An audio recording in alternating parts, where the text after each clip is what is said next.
Hello लोगोफोर बरायबाय बड' जब info YouTube चेनेलाव आसा खालामो नोंथांमोना गासैबो मोजाङैनो दङ।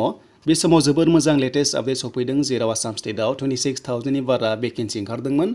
8 pass 10 pass HS pass degree पासफोरा एप्लाइ खालामनो हागासिनो दङ आरो बयबो खालामदो। लास्ट डेटआ बारा गोबाव गैला। दा ग्रेड 3 ग्रेड 4 आव लास्ट डेटआ बारा गोबाव गैला 30 मोन। नाथाय मोजां रादाबा बेनो जे जायफ्रा अनलाइन एप्लाइ खालामनो हायाखैमोन नोंथांमोनखौ फिन खनसेबाव चान्स होबावबाय आरो लास्ट डेटखौ बारायबाय। दा नोंथांमोना लास्ट डेटखौ बारायनो मोनबाय। स' जायफ्रानोखि पेमेन्ट प्रब्लेम जादोंमोन थ' नोंथांमोना मोजाङै नायफिनदो लगिन खालामनानै। दा लगिन खालामनानै आइडिखौ होनानै स' नोंथांमोनाहाय पेमेन्टआ साक्सेस जादोंना जायाखै आरो माबाफोर जाहोनाव जायाखैब्ला स' नोंथांमोनाहाय मोनसे गाइडलाइन्स मोनखादोंमोन जे बेयाव जेबो रेसपन्सिबिलिटि गैया होननानै अफिस लेभेला। बेखायनो नोंथांमोना रिपेमेन्ट खालामनांगोन नङाबा एडमिट मोननाय नङा आं बेखौ सानदों मानोना गाइडलाइन्सआव होनाय मथेब्ला। थ' बेनिखायनो जों फैबाय अफिसियेल साइडआव लोगोफोर। दा अफिसियेल साइडआव ग्रेड 3 ग्रेड 4 नोंथांमोना जि पस्ट एप्लाइ खालामो नोंथांमोना एलिजिबल जानांगोन।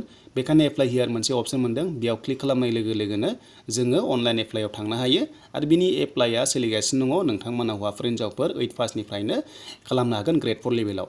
दा ग्रेड 4 लेभेलाव एप्लाइ खालामबा ओरैबायदि माखासे कनफिउज जाबाय थायो जे डिग्री पास एप्लाइ खालामनो हागोन ना हाया HS पासआ खालामनो हागोन ना हाया। थ' बेखायनो जोङो नैबेयाव नायनोसै फैदों माखासे नाम्बार 2 नायोब्ला स' नोंथांमोना HSLC बा HS फोरा बेयाव एप्लाइ खालामनो हायो लोगोफोर।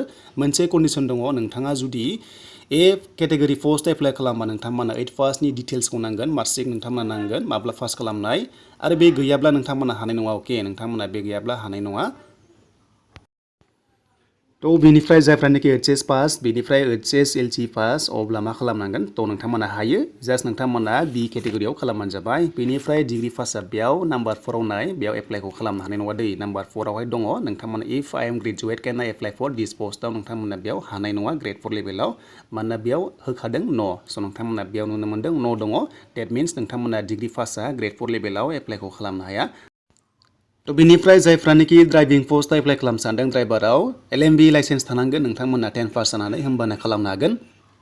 आरो जाय नोंथांमोना डिग्री पास HS पास गासैबो पस्टआव एप्लाइ खालामनो हागोन ना हाया बेनो जाबाय HS पासआ नोंथांमोना मोनसेल' पस्टआव एप्लाइ खालामनो हागोन ग्रेड 3 लेभेलाव। आरो जुदि नोंहा लाइसेन्स दङबा नोङो ड्राइभारावबो खालामनो हागोन मोननै जागोन नाथाय डिग्री पास लेभेलाव हाला।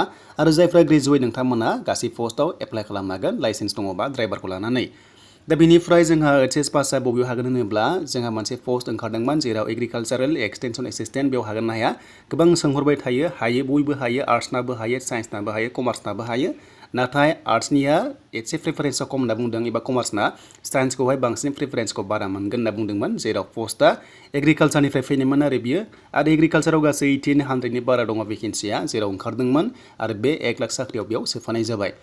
दा नोंथांमोना बे नटिसखौ नायदो जाय नोंथांमोना दासिमबो एप्लाइ खालामनो हायाखैमोन लास्ट डेटआ बारायबाय आरो बेनो जाबाय 7 जुनसिम थांबाय ग्रेड 3 ग्रेड 4 नोंथांमोननि अनलाइन एप्लाइआ सोलिबाय थागोन 7 डेज बारायबावबाय। स' नोंथांमोना मोजाङै मोजां खालामदो।